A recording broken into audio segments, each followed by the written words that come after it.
Halo semuanya, saya Jessi Prasyaningsih. Kali ini saya akan menjelaskan resumen saya mengenai administrasi kebijakan kesehatan untuk materi pertama, yaitu konsep dasar administrasi kebijakan kesehatan. Dapat dilihat di bedakan menjadi dua, yaitu dalam arti sempit dan arti luas. Lalu apa yang dimaksud manajemen, kebijakan, dan konsep kesehatan? Lalu apa hubungan antara administrasi dengan manajemen? Nah, yang dapat saya rangkum dari materi pertama ini bahwa administrasi kebijakan kesehatan ini adalah serangkaian aktivitas atau proses perencanaan, penggerakan dan pelaksanaan, serta pemantauan, pengendalian, dan penilaian.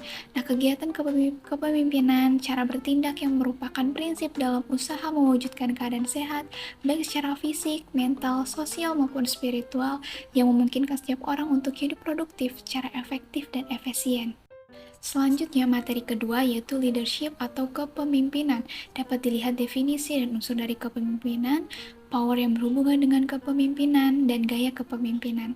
Jadi, dapat saya rangkum dari materi kedua ini bagaimana kepemimpinan ini sangat diperlukan bila suatu organisasi ingin sukses, dan kepemimpinan yang efektif harus memberikan pengarahan terhadap usaha-usaha semua pekerja dalam mencapai tujuan organisasi.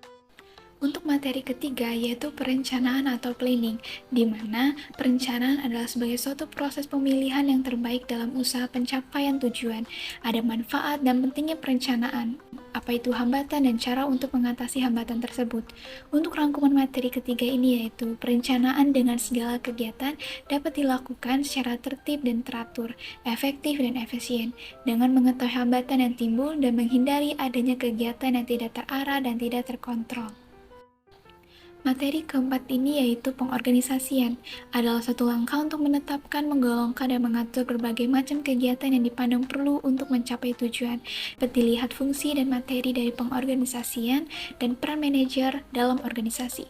Jadi, rangkuman materi keempat ini, pengorganisasian adalah keseluruhan proses pengelompokan orang, tugas, tanggung jawab, sedemikian rupa sehingga tercipta suatu organisasi yang dapat digerakkan sebagai satu kesatuan untuk mencapai tujuan yang telah ditetapkan. Lalu materi kelima yaitu pengawasan atau controlling, yaitu keseluruhan kegiatan yang membandingkan apa yang sedang atau sudah dilaksanakan sesuai rencana. Dapat dilihat sasaran, manfaat, jenis-jenis dari pengawasan, apa yang dimaksud dari monitoring dan evaluasi.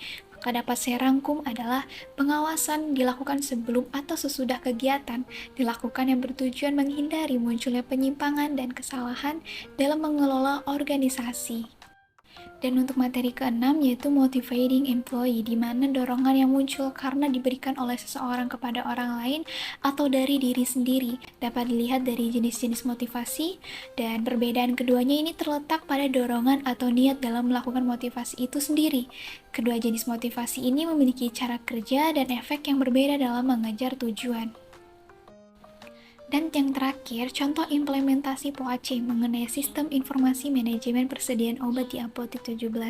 Di dalam sistem manajemen Apotik 17 ini terdapat planning, organizing, actuating, dan controlling dalam memenuhi kebutuhan jenis dan jumlah obat kepada supplier. Sampai di sini rangkuman administrasi kebijakan kesehatan. Thank you for listening. Have a good day.